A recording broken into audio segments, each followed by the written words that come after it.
and welcome to the all-new, all-different #1 Comics Podcast, episode number 49, Bob.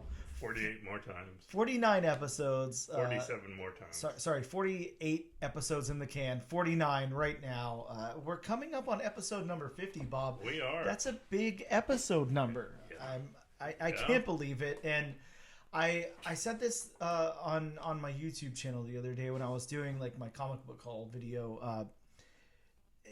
Not to brag or anything, but we have consecutively done 49 episodes, Bob. We've not missed a single week. No. That is some damn dedication, is all I can say. I mean, shit, you were in the mountains, and came back home. We've dealt with, sicknesses, everything, but we've been here every single week, no matter what. We have not missed a single episode. I can't say that about some of my favorite podcasts. They miss episodes. Shit happens. I get it. But here we are reading a brand new #1 comic book every single week. That's a lot of comics. Right? Yeah, exactly. Talking about them, like giving them our review and doing God's work here, letting know if people should subscribe to them or read the second issue. So I don't know. I guess humble brag. Why not? Sure. Hey, give credit where credit's due. We've been here. Yeah. We didn't even think we'd make it past 1.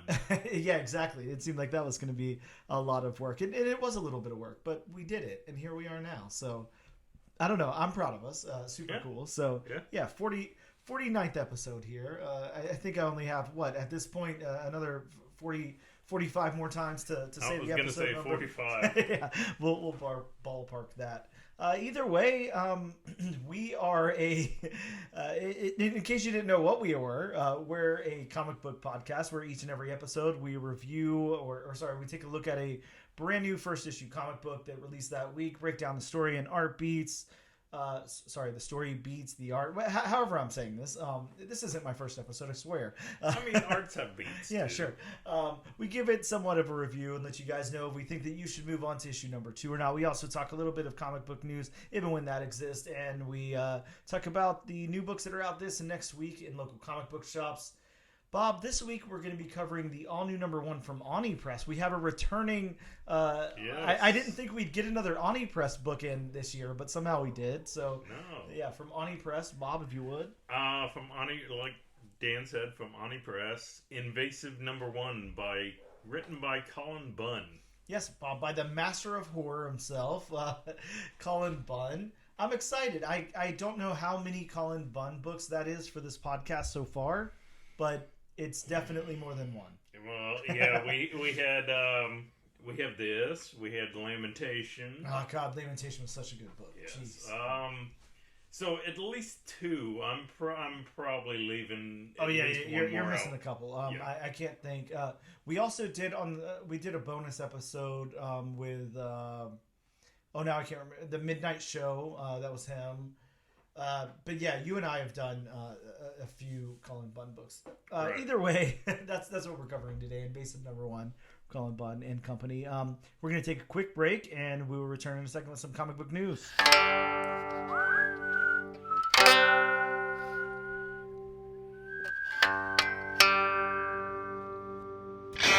And we are back with episode number 49 of the all-new, all-different #1 Comics Podcast. Bob...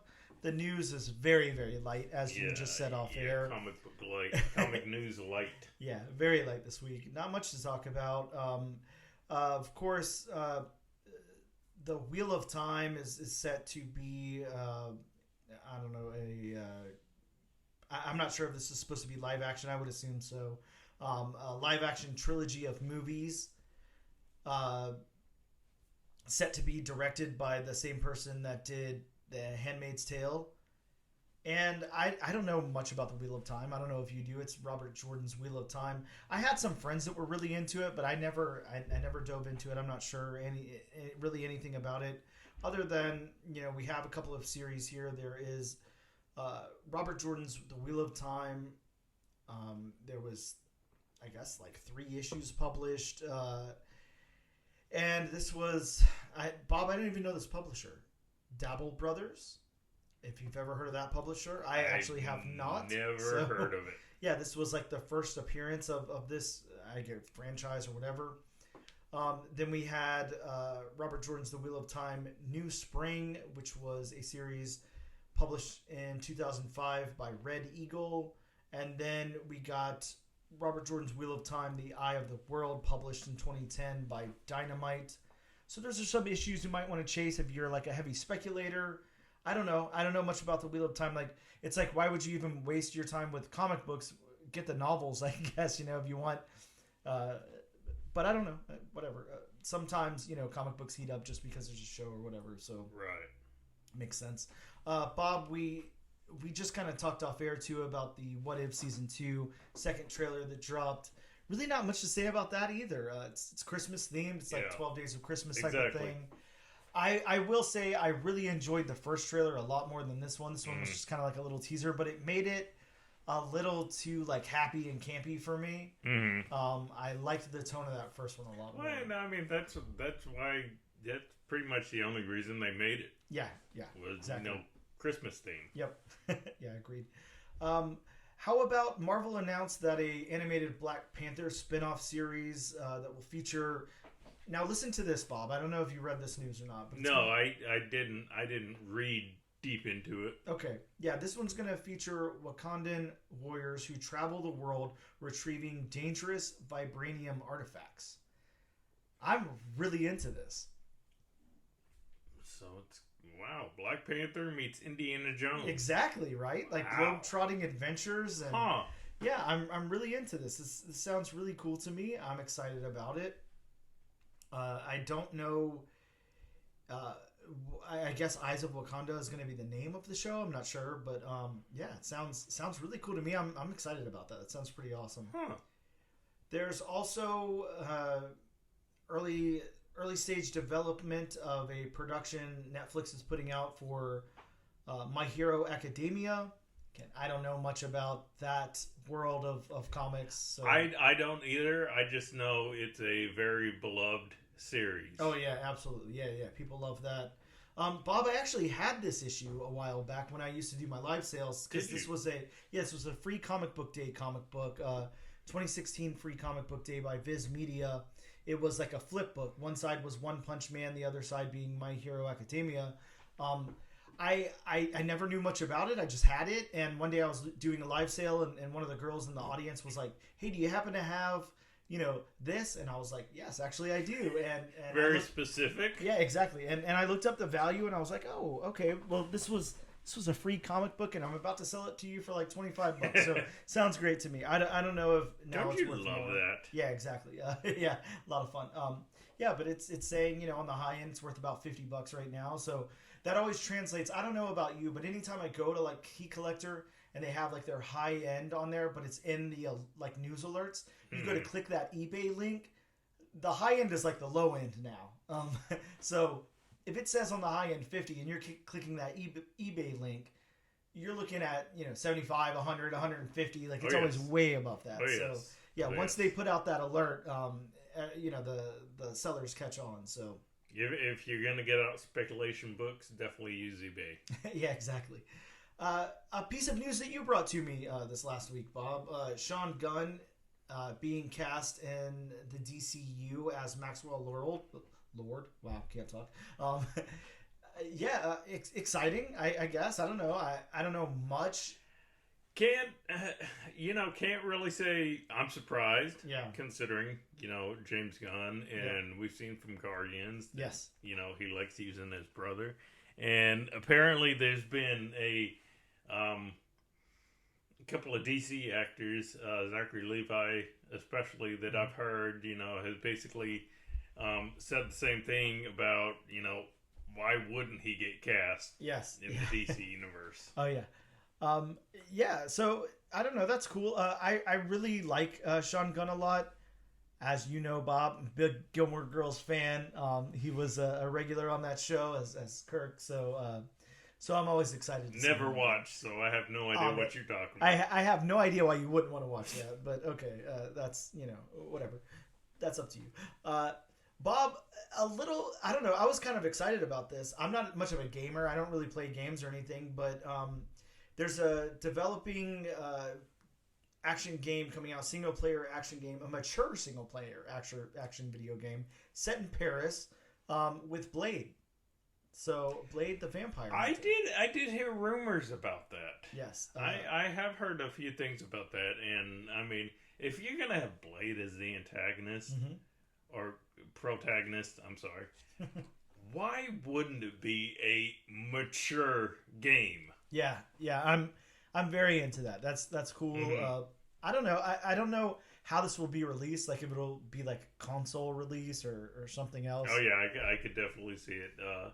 Console, like the upcoming Wolverine game, the Spider-Man games. I mean, they could make a semi-connected universe. Of, yeah, through the games, right? Yeah, exactly. Cool. Well, Bob, just know, the only thing I have laying around here is a PS4 that I've never plugged in. But if it's on something above that or aside from that, Bob, I'm coming over to your house to play the Blade game. So get ready. I just wanted to touch really quick on the Key Collector Trending 20 again, because there's not really much news to talk about. So just so we got a little something here. We need filler. Yeah, exactly. So topping off their list this week is a book that we talked about last week, Harvey Comics' Monster in My Pocket, issue number 1. This, of course, being because a live action series is in development by Will Smith's production company. Cool book. Very cool. Next up from DC Comics in 1987, Justice League number 1 with the first appearance of Maxwell Lord. So, like we just talked about, Sean Gunn being cast as Maxwell Lord. Here is the first appearance. It's still pretty low. I don't know. Actually, here in real live time, I'm going to click the eBay link and see how low is. Yeah, you can still pick up a copy for, $10 or so dollars. I mean, it might be a good time to pick one up is all I'm saying. This is one of the... I mean, I know Maxwell Lord isn't a big character, even Lobo or Bane. Yep. But, I mean, this has always been on the lower end of, I guess you would say, first appearances. Yep. Mm-hmm. Yeah, completely agreed. I mean, for $10, I'd pick one up. So, next up from Marvel Comics this past year, 2022, Miles Morales, Spider-Man number 1, first appearance of Raneem, who later becomes the antagonist named Rabble. Is that how I say that? Yeah. Yeah, like the Hamburglar from McDonald's. Oh yeah, fun, good stuff. Next up from Boom Studios, all the way back in 2014. Wow, before Bob was even born. We have Butterfly number 1. This one is it's been optioned. It's turned into a Amazon TV series. This is about a psychopath. I'm sorry, a sociopath agent who's pursuing. You know what? I don't know what this is about, Bob. Let me take a backseat to that. The synopsis here says a former U.S. intelligence operative living in South Korea is pursued by a deadly sociopath. Is that the correct word? What am I saying? Sociopathic. Okay, sociopathic. My God. Young agent. Because we all know words are hard. Well, reading's hard for me. That's all I can say. So, and speaking of Wolverine, the next book is Marvel Comics back in 2007. Wolverine number 55. That great Greg Land variant cover where Sabretooth's decapitated head is being very awesome cover. Yeah, and they said that there was set photos or something revealing this on the set of Deadpool 3. So yeah, really cool. I'm kind of expecting what was it? What was that limited series? Batman Last Night on Earth or whatever. Oh, okay. Yeah. Where Joker was a disembodied head and like a lantern, and Batman was just carrying it around through the wastelands. I kind of expect that. Huh? Yeah. Hey, that's pretty awesome though. Next up from DC Comics, back in '94, we have an iconic cover for Green Lantern 49. Bob, we just saw an homage to this cover in the comic book shop this past Wednesday. Was that a Green Lantern book with Santa on the cover, or was it a different book? No, I actually think it might have been, what was it? Second issue of Silent Night, or Silent Nights. Oh, was it? I believe it was. Huh, okay. Well, yeah, either way, a great homage cover came out this week with the same cover here, but with Santa Claus. Kind of a creepy cover, I must say. True. Yeah, really cool, though. Bob, next up we have a DC comic that came out in 1989. And I just want you to look at the value of that book right now, because this is Batman number 428. Bob, this was always a dollar bin book for a long time. It really was. How many copies of this exist, you know? This is Death in the Family Part 3. As far as I know, it was still a dollar bin book. Well, apparently not anymore. This one's got the death of Robin, Jason Todd, who's killed by the Joker. And of course, you know, this one being famous for, DC had like a hotline that you could call, and you would vote on whether you wanted Jason Todd to live or die, and then they came out with the next comic book based on that. And of course, was it this week? No, it was 2 weeks ago. DC published the unused script of the one where he lives instead. So, which famously there was supposedly an auto dialer that swung the vote. I believe it. Yeah, it sounds about right. Bob, next up, a book that came out this year from IDW Comics, Beneath the Trees Where Nobody Sees, issue number 1. Yeah, this. Look, if you haven't picked up a copy of this, I'm glad you got your copy. This book is kind of bonkers. Yeah, very. This is a very, very cool book. Second issue came out this week. Yep. A very, very fun book about a storybook town of anthropomorphic animals who are terrorized by a serial killer. And when we say anthropomorphic, we mean it's like Richard Scarry. You know, that's how it is. It's just very cutesy. Little animals, cute little main character, but then, oh no, not really. It's the one you least expect. Yeah, exactly. Really intense book. I love that first issue. Next up from Marvel Comics in 1966, Bob, we have Fantastic Four number 46, second appearance of the Inhumans, the first full appearance of Black Bolt, and the first appearance of Seeker, who's an Inhuman. I'm not sure what the increase is for on this book, but let me tell you that this is one book I found quite a few years back. I want to say it's probably been about 10 years now. I was digging somewhere, maybe a garage sale or something, and somebody had a copy of this book. And I mean, when I tell you this is probably the lowest grade comic book that I own, half of the back cover's ripped off, the staples are all, completely rusted. It looks like it's been through the washing machine, then dryer, and then rats have, pooped on it and everything else. Did it at least have a board? No, it was just in a bag, but it's in a nice clean bag and board now. But, I'd be lucky to get $2 for it. But yeah, I've got a copy. Next up, we have an Image comic from 2021. Stray Dogs, Bob. Of course, we talked about Stray Dogs a little while ago. The news is still out there that it's been reinvigorated because the director announced that hey, this is still going on. So this is a 5-issue series. It's a suspense thriller. It's Lady and the Tramp meets Silence of the Lambs. Which just by that description alone is like, wow. Yeah, and this is a very cool book. Actually, I meant to dig. I'll have to do that today before you leave, Bob, and pull out that trade so you can take that home and read it. But yeah, very, very cool book. This is going to be adapted by Gary Dauberman, who did It and Annabelle. This is going to be good. Definitely grab a copy of this if you can. Next up from Marvel Comics in 1979, we have Amazing Spider-Man 194. Of course, the first appearance of the Black Cat. More obscure Spider-Man. More obscure big Spider-Man character, yes. I guess you'd say. Well, this one's interesting why it's on the list this week and why there's an increase in copies being sold. There was press coverage that Anne Hathaway was cast as Black Cat in Sam Raimi's Spider-Man 4 film that didn't make it. So just imagine that.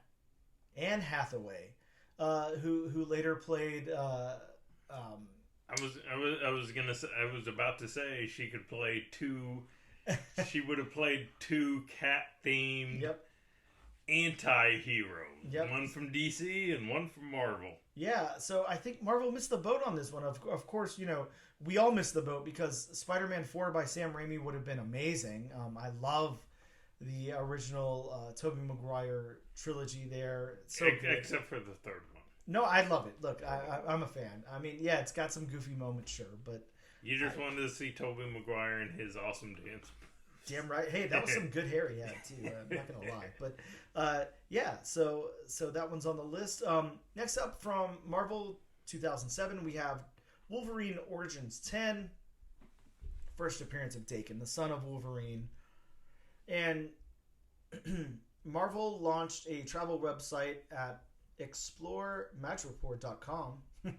There are certain numbers that were found in scenes of Falcon and Winter Soldier that could be entered into different interactive parts of the site. Two names that were viewable on the site were Daken and Mystique. And Daken is rumored to appear in Deadpool 3. Now, that's an interesting reason for a comic book to heat up.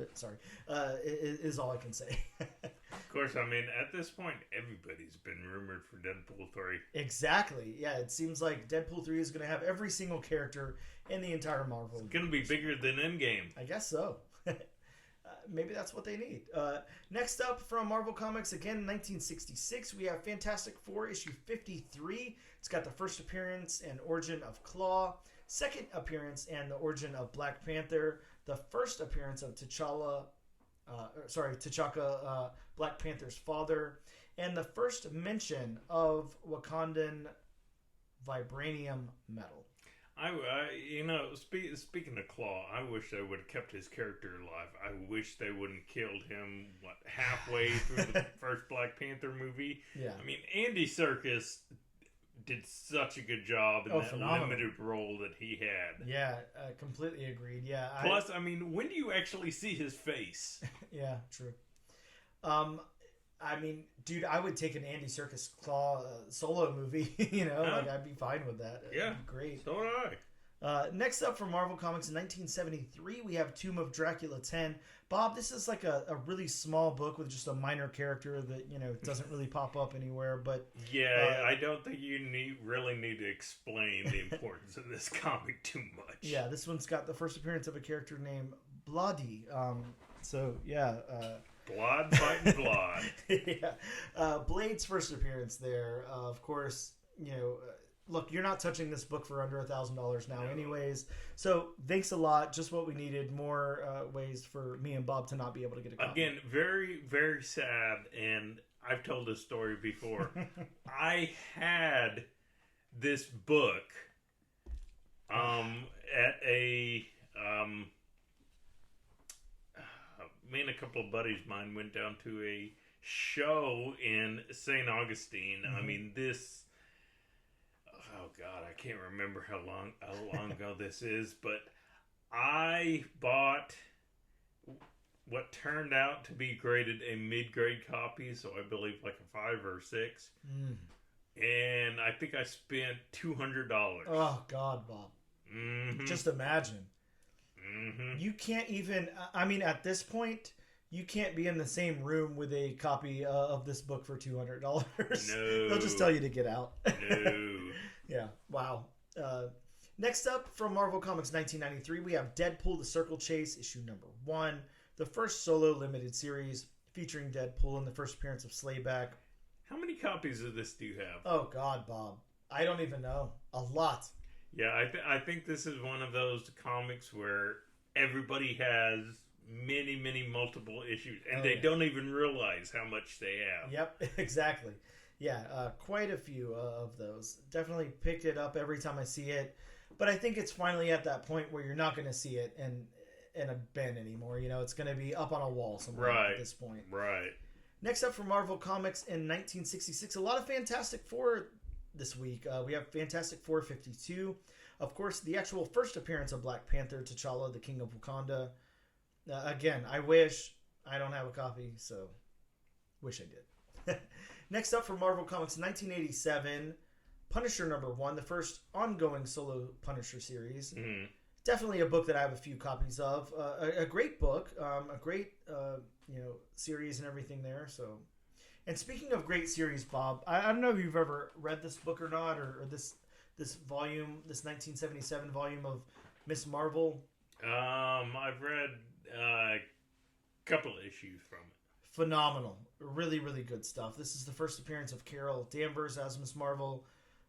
Carol first appears without her powers in Marvel Superheroes 13, and then gains superpowers in Captain Marvel, issue number 18. I've had a couple of these. I've had a couple of copies of this over the years. Mm-hmm. Very, to me, a very underrated key issue. Oh, yeah, absolutely. And I mean, look at the creative team on it. You have Jerry Conway and John Romita Sr. Mm-hmm.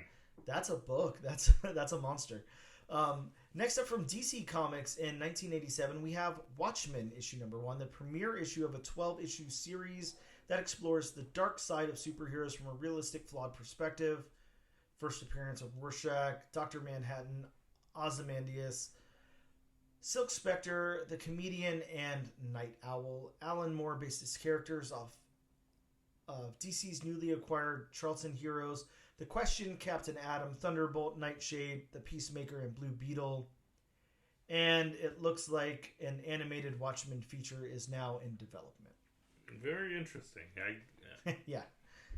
I'm guessing probably Amazon for that. Definitely have to be something like that, right? Mm-hmm. Bob, a book that we just keep talking about, we can't get away from. A book that came out just a few weeks ago from DC Comics this year, Justice League versus Godzilla versus Kong #1, the variant cover art by Christian Deuce. This one has a gatefold cover that emits a Godzilla roar sound effect when opened. Maybe. Possibly, if you're in very good lighting. Just a... And don't keep it near your very expensive comics. You know, Bob, mine's still in that stack right there, so I need to move it probably. But... Yeah, you might want to. That stack may be discolored. Yeah, exactly. It needs its own short box. Don't open till Doomsday or something on it, but yeah. Do not open acid inside. Yeah, exactly. We're gonna take a quick break and we'll be right back. Hello and welcome back to episode number 49 of the all new, all different #1 comics podcast. Bob, let's talk about some of the new comic books that dropped this week in local comic book shops. First from DC Comics, we got Action Comics number 1060. This has a backup story that's a prelude to the upcoming series Kneel Before Zod. I can't do a good Kneel Before Zod impression, but the volume that will never end. yeah, true. Next up, also from DC, we've got Batman Gargoyle of Gotham, issue number 2, with the first appearance of Moth, everyone's favorite Moth, and the Virgin as well. We also got, okay, so maybe this was this past week. I don't know, Bob. I feel like this was 2 weeks ago. The Batman Robin Lives, issue 428 of Batman. And from DC Comics as well, we got DC's Christmas anthology, 'Twas the Might Before Christmas, an 80-page anthology. $10 at that, Bob. I wonder how many of those sold. I definitely didn't. 80 pages. Yeah, that's definitely a to be continued. Yeah, sure. We also got the book that we talked about a little while ago, and it was Green Lantern. Green Lantern issue number 6, with the cover art inspired by Green Lantern 49 from 1994. Bob, we also got from DC Comics, Wesley Dodds' The Sandman issue number 3 with the first appearance of Fog. First appearance of Fog. I was going to say not the Fog, No, not Fog. the Fog. Just Fog. Just Fog. From Boom Studios, we got Under Heist issue number 1. A gambling addict and former New York City subway operator attempt to set his life straight with one last heist using underground tunnels until confronted with a supernatural horror. Sounds fun. I definitely read it. For Marvel Comics, we got a 1 in 25 incentive of Star Wars High Republic Shadows of Starlight, number 3. It's a nice spoiler variant, and that one just keeps going up in price. Also for Marvel Comics, we got Spider-Gwen Smash, issue number 1, a 4-issue limited series that promises new version of favorite characters. Bob's favorite characters. Whatever that means. Yeah, sure. We've got from Archie Comics, Sabrina the Teenage Witch Holiday Special, a one-shot holiday special with a really awesome cover art, by the way. Going back to Marvel, we've got Moon Knight issue number 30, the final issue, the conclusion of the death of Moon Knight, where Moon Knight unfortunately dies. For a few weeks. Maybe. Also from Marvel Comics, we got Miles Morales Spider-Man issue 13 with the first appearance of new Cape Killer villain. New Cape... Is that his name? Cape Killer? Sure, I guess so. From Dark Horse Comics, we got Masterpiece number 1. A girl discovers she's the only daughter of 2 of the greatest master criminals of all time who ripped off a billionaire, now seeking revenge. Very interesting. Very interesting. There was a great Tula Lote cover that I picked up for that one. Mm-hmm. Bob, we also got from IDW Comics Godzilla, the best of Gigan, number 1. A compilation story of Gigan. From Marvel Comics, we got Daredevil Gang War number 1. First appearance of a new female character, unnamed. And the first team appearance of the Heat, a gang.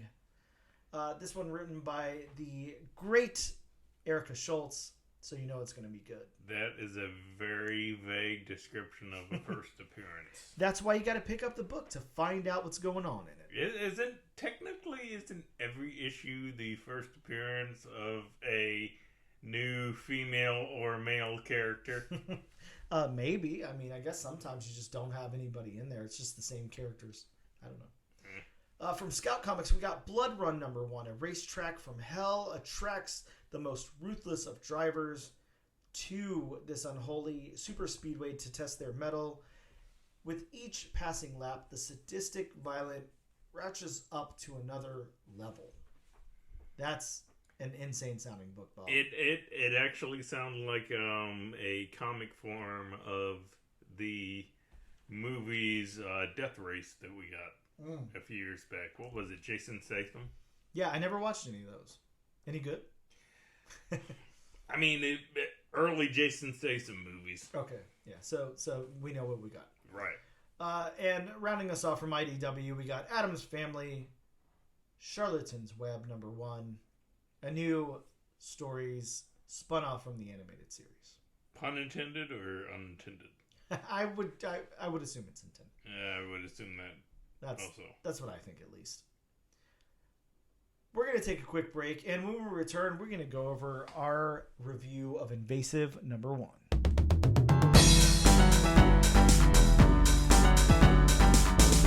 And we are back with episode number 49 of the all-new, all-different number 1 comics podcast to talk about the book that we are here to talk about today.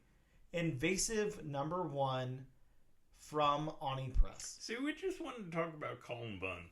I know, this is the Cullen Bunn cast, and we are here to talk about Cullen Bunn's new number 1, Invasive. It does seem like it, doesn't it? Yeah, it sure does. Bob, I'm not even going to... We talked about this already. I'm not going to go into Cullen Bunn. There's no point. Cullen Bunn has done a lot of things. If you don't know, I don't know, Wikipedia Cullen Bunn. If you don't know, have you been living under a rock? Do you even read comic? Yeah, that part.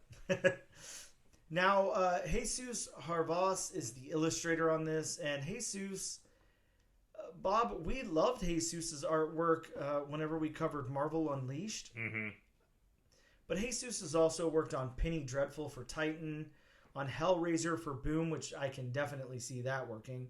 The Empty Man for Boom as well, who I think that was also written by Cullen Bunn, if I'm correct. Yeah, that was also a Cullen Bunn book. We got Lucas Stand from Boom Studios, The Approach, Blade Runner Origins, Cyberpunk 2077, You Have My Word, Dark Ark After the Flood, Androids Tomorrow, Suicide Squad, Kill Arkham Asylum, Dead by Daylight, and the list goes on and on. But a talented illustrator, might I add. I want to go over the synopsis from Oni Press, and let me warn you that their synopsis is pretty damn long. So let me stumble through this. Beyond excess, beyond ethics, beyond science, enter a terrifying new experiment in pain from Eisner Award nominee. Wow, he hasn't won an Eisner? That's insane. That is very surprising to me. Cullen Bunn and acclaimed illustrator Jesus Hervas. Dr. Kerry Reynolds was a veteran trauma surgeon with a godlike mastery of muscle and bone. But outside the operating room, her rigid, ordered life spiraled into chaos when her daughter, Heather, a recovering plastic surgery addict, suddenly disappeared, only to mysteriously emerge in a catatonic state, her vocal cords removed. The latest in a series of victims scarred by a battery of brazenly cruel medical procedures that have baffled police and left an alarming number of once ordinary citizens maimed, mutilated, or dead on arrival. Deep beneath the streets of Cary City, a new kind of underground hospital has just opened its doors. And once inside, there are no rules, no oaths, and no taboos too deep to not be broken. Together, a new class of surgeon has sworn to piece the final threshold of accepted medical orthodoxy, one incision at a time. The scalpel, their tool, the alley, their operating theater. Murder is their medicine, and only Carrie can stop what they're planning next. Now, damn it, Bob, if Rod Serling did not write that intro, because it's long, and I couldn't speak so nicely, but yeah, I mean, just once you get to the end there, it just sounds like the intro to a Twilight Zone episode. It does. Submitted for your approval. Exactly. That was great, though. I'll give them that. That was a very good synopsis. I liked it. You are correct. Yeah. That is a very long synopsis. Yeah, it's awfully wordy. I mean, I think I'm going to be honest. This is probably the first time their synopsis might be longer than my synopsis. Wow. And my synopsis covers everything that happens in the book. Wow. So getting into my synopsis, Invasive opens with a very bandaged patient walking in the wilderness attached to an IV. And this is all taking place 4 months ago. We flash forward to today, and we meet a support group of people addicted to cosmetic surgery. We meet a doctor and a detective. And let me say here, this is one of those things where the characters, although they're named in the publisher synopsis, they're not named in the book yet. So we'll just say we meet a doctor and a detective. The detective recovering from back alley brain surgery, and the pair discuss teaming up to stop someone. We follow the doctor to the hospital as she enters a room of an unresponsive patient, who then turns out to be her daughter. Next, we follow the detective to a home where a young man missing his lower jaw tells the kid that he's trying to find out who did this to him. The doctor and the detective then meet up for drinks and decide to go out and find the shady doctor who did this. Next, we find a team of masked surgeons as they harvest organs from a man on the streets, and their leader then scolds them and takes them and the man to an abandoned building, and it's the same building that the kid was drawing. And we get a to be continued. So, Bob, let's break this thing down. Spoiler alert on my end, it's Cullen Bunn, so you can expect some pretty... I will say this. There's certain writers and artists and stuff, there's certain calibers that, you know, if I'm doing like a James Tynion book, if I'm doing a Cullen Bunn book, if I'm doing...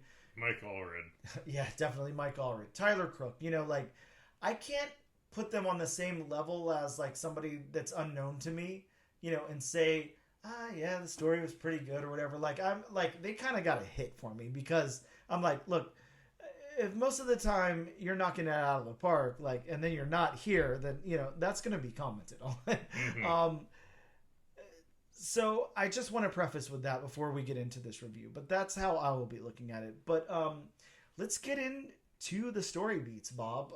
How does this thing move for you? How did you feel about the way the story was laid out? I think it moved very well. I mean, there was only that one page flashback, and then you got into the story, and it's like, okay, that it's the story. Yeah. So I mean, it flowed well for me. This was such an easy read. Yeah, one of the and this is just one of the many things I like about Cullen Bunn a lot, but Cullen Bunn really, really, really has a lot of faith in the artist that he chooses, always, or that he's teamed up with or whatever, to visually tell this story. Always. You can always look at a Cullen Bunn book and say, he communicated well to this artist.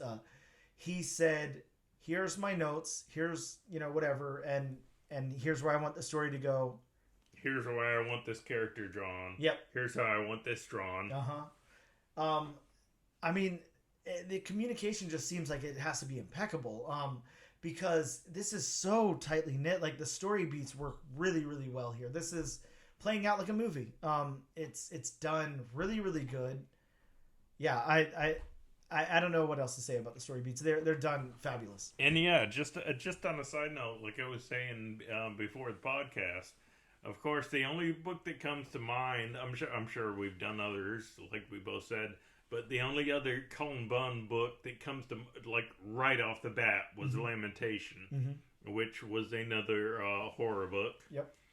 And he just seems to pick, artists that go along with his ideas. Yep, definitely. Again, like I've said before, I mean, you could have a team with two big names, but if the art doesn't match the story, then it's not going to work. Yeah, exactly. If they don't work together, if they don't work in harmony, then it goes out the window. Right. And we've seen that happen way too many times. And, like you said, Cullen Bunn does a wonderful job of relating to the artist. Yep. Okay, here's how I want this done. Here's how I want this done. Yep. And it seems to always work out in his favor. It does. So, it does. Yeah, kudos to him. So how about the narrative then? The narrative of this book. Again, how do you even break this down? It's narratively telling a story very, very well. I mean, Cullen Bunn, is a master at this point. Like, he knows how to tell a story very well.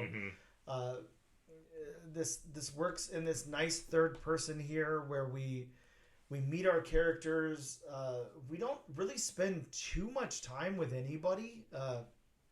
We can see that the doctor and the detective are going to be big characters moving forward, but it's spread throughout the book pretty well.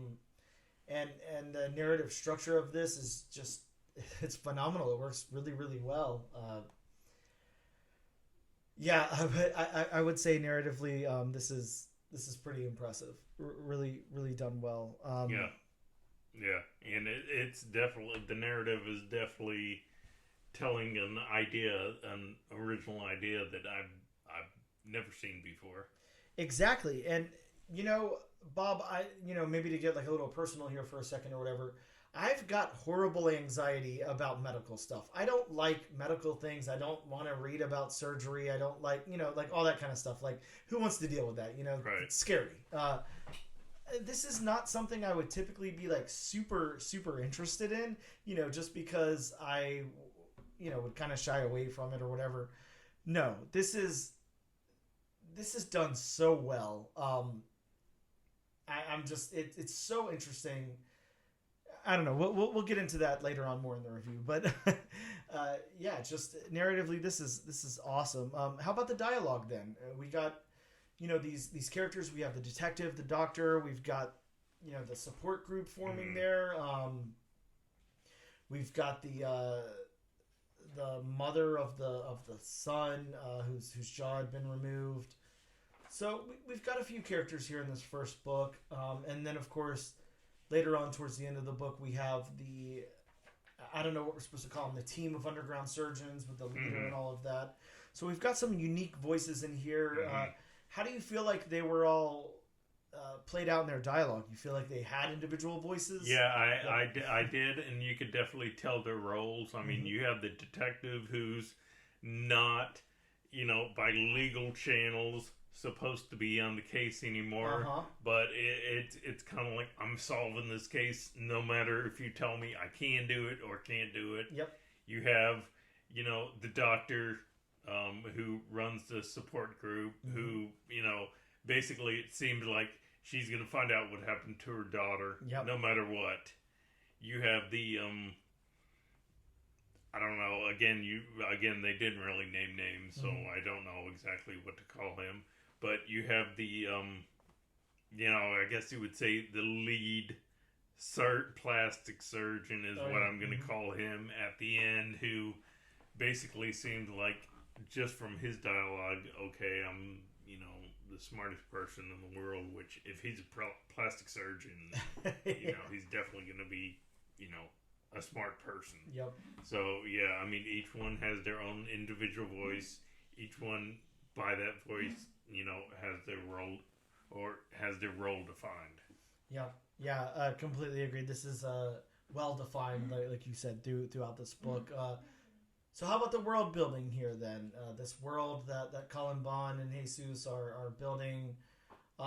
This world of like back alley operations and organ harvesting and stuff like that, and whatever's going on here. I think this world really works. They've really kind of fleshed this thing out. You can kind of tell it's like it's forming. It's starting. You can tell that they haven't been doing this like for like a really long time or anything, but maybe they found this abandoned building and they're using it, and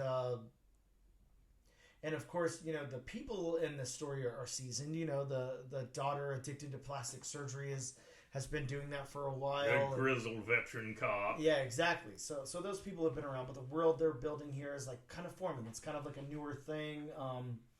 I can't find anything bad to say about the story here. It really works. No, and I love the horror trope of person walking in a dark alley. Oh yeah. All of a sudden he gets kidnapped or have his organs removed. Yeah.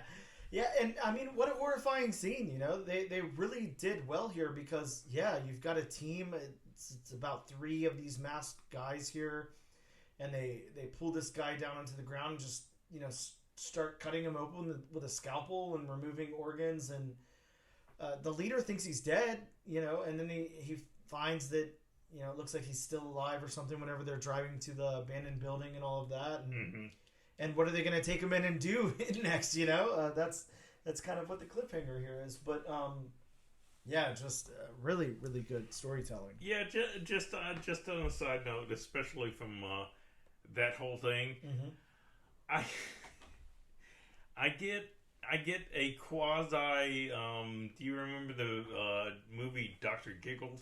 Yeah. Yes. I get a quasi Dr. Giggles vibe where he just takes a healthy patient and just, does something like switches out their organs with an unhealthy patient or something like that. So, yeah, this book is definitely very creepy. Yeah. And like you said, dealing with it, what it has to deal with, like you just, touched upon your anxiety of anything surgery related, or I'm sure there's a lot of people in the world who have that anxiety. So a book like this is definitely going to take the creepy factor to 11. Oh, absolutely. Yeah, this is something. I mean, just imagine being that guy in the alleyway. And I mean, they do a good job. There's not even any dialogue. I mean, we have it open to 2 pages right now where that's happening, and the only dialogue is the guy, saying please. Yeah, he says please. Exactly. Plead for his life there for a second. Then we get a little bit of automatopoeia of the organs being ripped out or whatever. See, and sometimes in any other form of entertainment. Yep. Sometimes less is more. Oh yeah. Sometimes you don't need a whole lot of dialogue or a whole lot of sound or anything like that. I mean, just look how creepy these 2 scenes are, and all you hear is please. Yep. Yeah, it's terrifying. I mean, this is a nightmare horrifying. I can't even imagine. Let's go into the art, Bob. Let's talk about Jesus' art. Let's talk about his characters. We get some pretty nuanced characters here because I don't want to use words like normal or anything like that, but you have some people in here who have been through some shit. Yeah. Definitely some people who've had some botched surgeries, some people who were addicted to plastic surgeries, some people who went and had back alley surgeries or whatever so they could get what they wanted and all of that. So some pretty disfigured people, even the detective, who didn't want to hear whatever was going on in his brain so badly anymore that he was having back alley brain surgeries. The characters, the characterizations in this book, visually just, they really hit for me.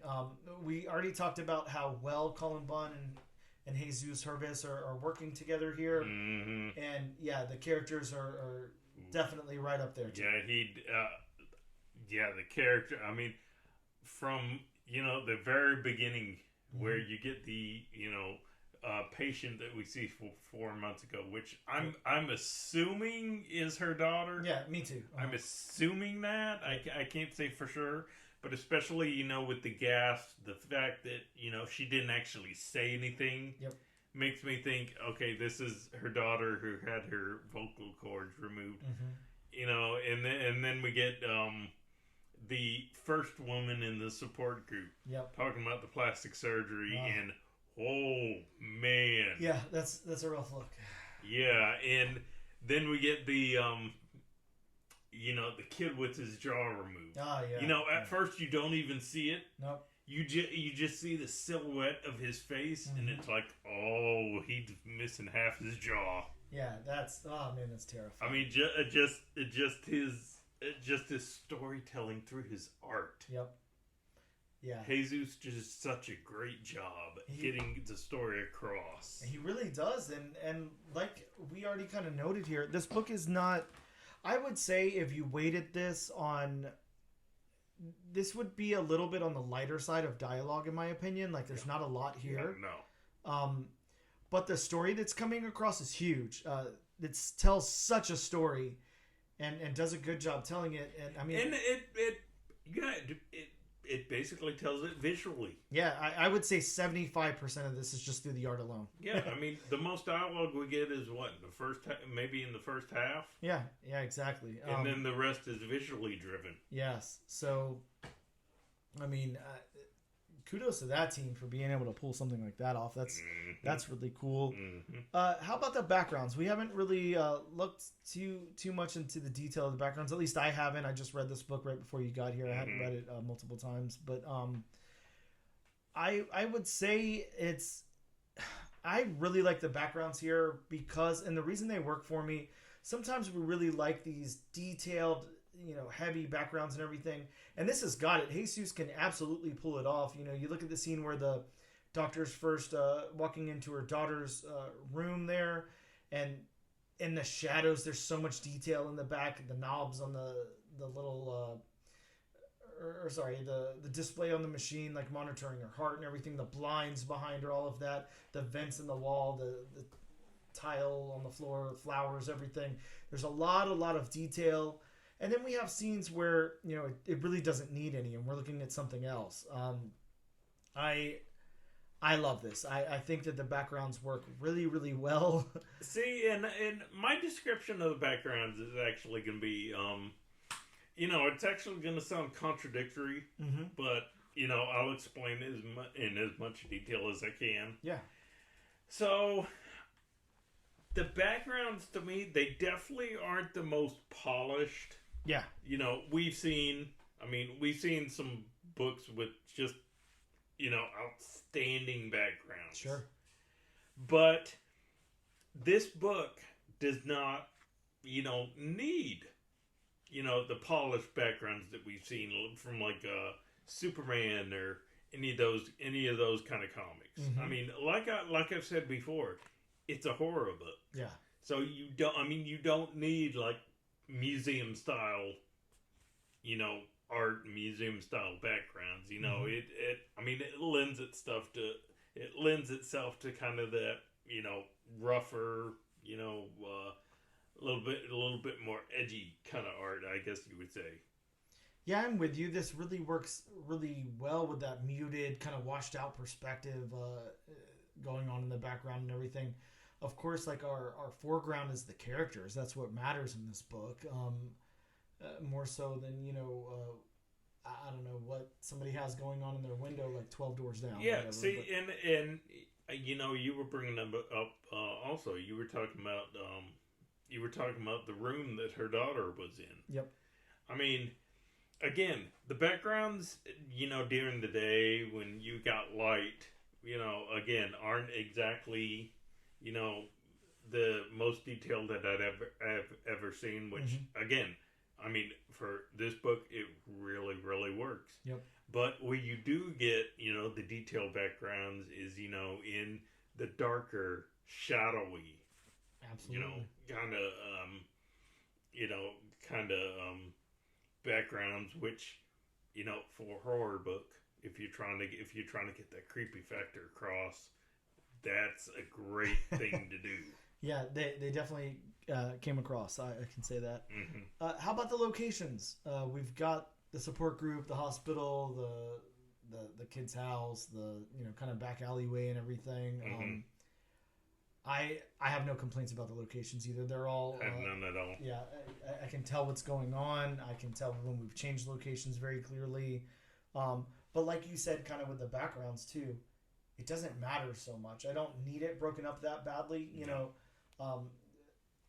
you can tell just from the driving story here of where you are and what's going on. But yeah, I mean, to add another layer to it, the locations are separate locations, and you can tell that in the book, and they work well. So the last thing then being the colors. I don't know. I didn't do my research here to see if there's a separate colorist. Okay. Yeah, Dan Jackson. I can say that name, Bob. Dan Jackson is the colorist on this book. I'll go ahead and say this. The palette is always like what really matters to me in a book, like with separate colors and everything. This palette, yeah, this is the palette for this book. This absolutely. This book, you need a muted palette. Yeah, absolutely. That's all I can see. That's all I would imagine. And I mean, the colors work really, really well. We have it does that thing where, you know, it's really, really muted. We're gonna see blood in this book because we should be seeing blood in a book like this. And just when you open to that first page and we're at, like, you know, that kind of dusky or dawn type of situation with the character walking through the woods all bandaged up with the IV and everything. There's a trail of blood. There's blood on her heels. There's a little bit of blood on the bandages and around the eyes and everything. Like, it works phenomenally. Just on a side note, when I did start reading this book and I opened it to this page, and you know, we got to the panel where she's standing on the hilltop and it kind of focuses on her face. Yep. I got a big time Walking Dead vibe. Oh yeah. Yeah, no, I can see that. Absolutely. Yeah, this is this was really good. Cullen Bunn again, doing really good work here. Jesus Hervas doing really good work. Yeah, and I know it was Cullen Bunn, but what kind of expectations did you have for this book? You know, I will say this. I didn't even read the synopsis of it till today, so I wasn't sure what it was about. I did notice that, you know, the eye and the invasive, like on the trade dress, you know, resembled a scalpel, and of course there was a cut through the logo there. So I would say I honestly wasn't sure what I was expecting. You know, the cover of the book resembles that first page. So we've got the character kind of walking through the wilderness there, like all bandaged up with the IV and everything. We've got the mysterious, like, surgeon mask, like, you know, behind them or whatever. But my expectations were this better be creepy as hell or scare me in some way, and it better be well written. Those were my 2 expectations. I think your expectations were either met or exceeded. Oh yeah, absolutely exceeded. This is one of those times, and this happens. I definitely can't say with confidence that we haven't read like a good amount of books where I just really wasn't excited to read the next issue. It happens a lot where we're really excited to read the next issue. This one I almost can't wait for. Like I want to know what happens next. I really want to know, and it's reminiscent of Cullen Bunn because I felt the same way with Lamentation. I was like, I have to know what's going on here. I have to know what's going to happen next. He's so good at cliffhanging. It just phenomenal. This is again, we're going to run into that problem where I have it, in my head where I'm going to go with my top book for the year whenever we do our final episode and all of that. And now again, I have to reconsider because this is really, really good. I don't know, Bob. This was a top-notch book for me. I was not expecting that. I was expecting this to land somewhere in the middle, to tell you the truth. So do we even need to ask the question? Will I move on to issue number 2? I think I will. Bob? Oh, I will absolutely be moving on to issue 2. Yeah, this is good. This is creepy as hell, just in all the right ways. I don't even know what else I could say. If this is everything I wanted out of this book that I didn't know that I wanted. Phenomenal book. Phenomenal first issue. Oni Press, knocking it out. Cullen Bunn knocking it out. Jesus Hervas knocking it out. Just, man, good stuff. On that note, we're going to take a quick break, and we'll be back in a moment.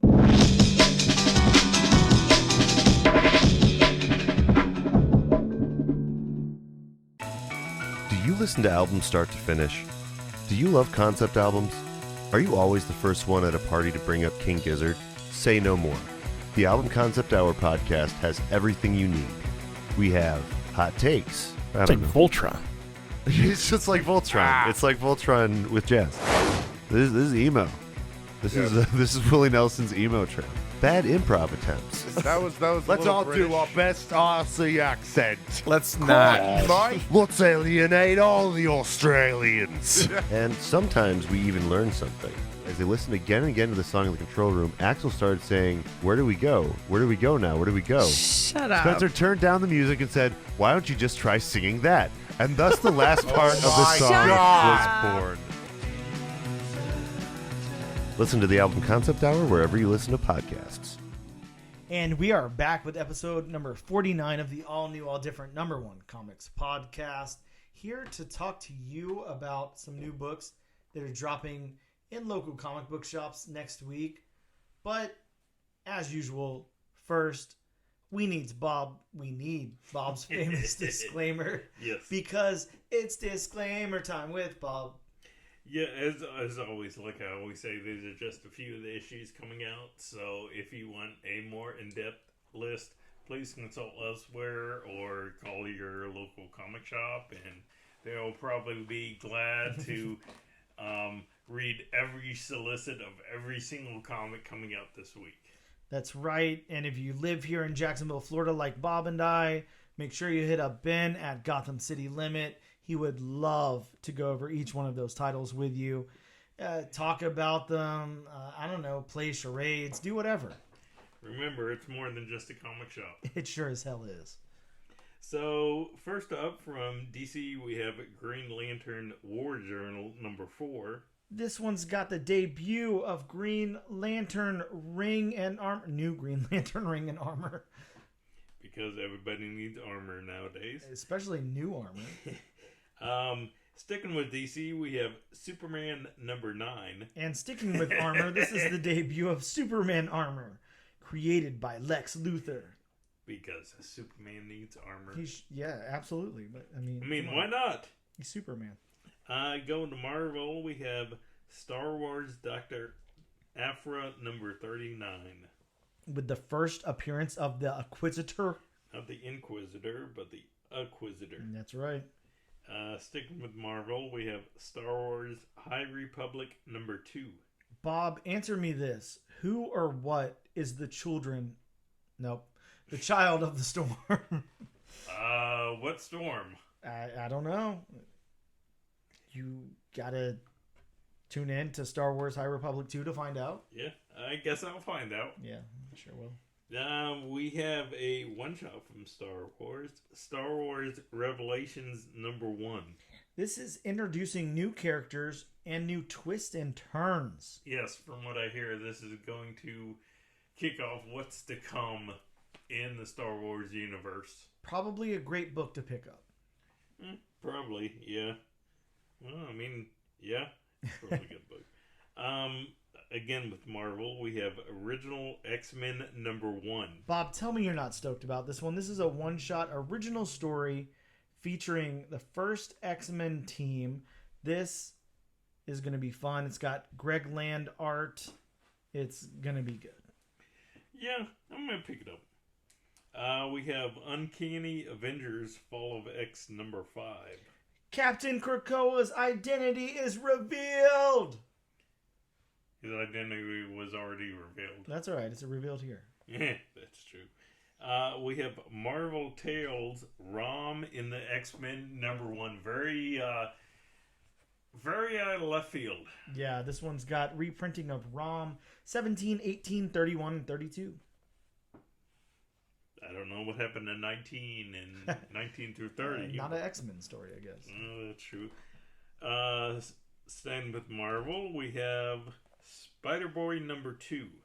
This one has a backup story, team up of Spider-Boy and Kris Kringle, both with K's. Because Kris Kringle is dominating everything nowadays. Yeah, I mean, look, if Batman gets to team up with him, then Spider-Boy should too.